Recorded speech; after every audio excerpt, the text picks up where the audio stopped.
এখন আমি কথা বলবো দাগি সিনেমাটি নিয়ে। যে চরিত্রের প্রধান অভিনয় করেছে আরিফিন নিশো, যার নাম হচ্ছে নিশান। সে খুবই সুন্দর অভিনয় করেছে। এটি একটি গল্প নির্ভর সিনেমা, খুবই চমৎকারভাবে শাহিন শিহাব পরিচালিত। দাগি সিনেমাটি হলো একটি গল্প নির্ভর সিনেমা। এটা হচ্ছে আরিফিন নিশো যে কোনো কারণে একটি ক্রাইম করার পরে, যা আমরা ট্রেলারে দেখতে পাচ্ছেন, যারা দেখেন না তারা অবশ্যই সিনেমা হলে যেয়ে দেখবেন। তবু ট্রেলার থেকে আপনাদেরকে একটু বিস্তারিত বলার চেষ্টা করি।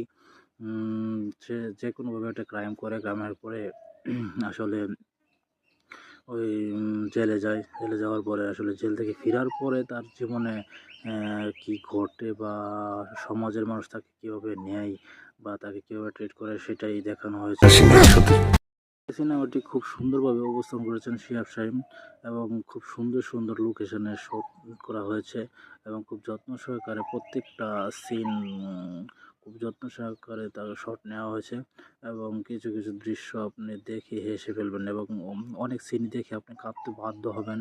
এটি একটি গল্প নির্ভর সিনেমা, অনেক গল্প এটার মধ্যে লুকায়িত আছে।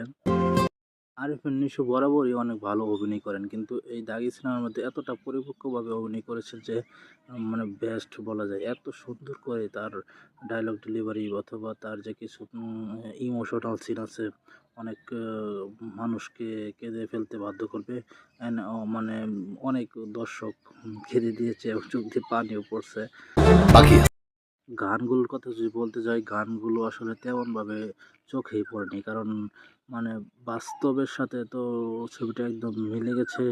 এইজন্য আরকি মানে বোঝা যাচ্ছে যে এটা ছবিরই অংশ, বা গানগুলো এতভাবে চোখে পড়ে না। এত সুন্দরভাবে আসলে ছবিগুলা করা হয়েছে, যার কারণে গানগুলো এত ভালোভাবে চোখে পড়েনি। কিন্তু গানগুলো বাস্তবের সাথে মিল রেখে এমনভাবে ছবিটা করা হয়েছে যাতে ওটা যে গান, তখন কোনো সময় এটা মনে পড়েনি।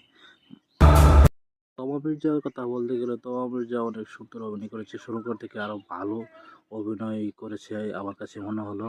এবং যে সোহেল বিনতে কামাল, তার বেশিক্ষণ সময় ছিল না, কিন্তু যতটুকু সময় ছিল সে খুব পরিপক্কভাবে অভিনয় করেছে, এবং অনেকগুলো সুন্দর দৃশ্য আমরা দেখতে পেয়েছি। মানে খুবই ভালো লাগছে। তার যতটুকু সময় ছিল, অনেকটা স্ক্রিন প্রেজেন্টেশন খুবই ভালো ছিল।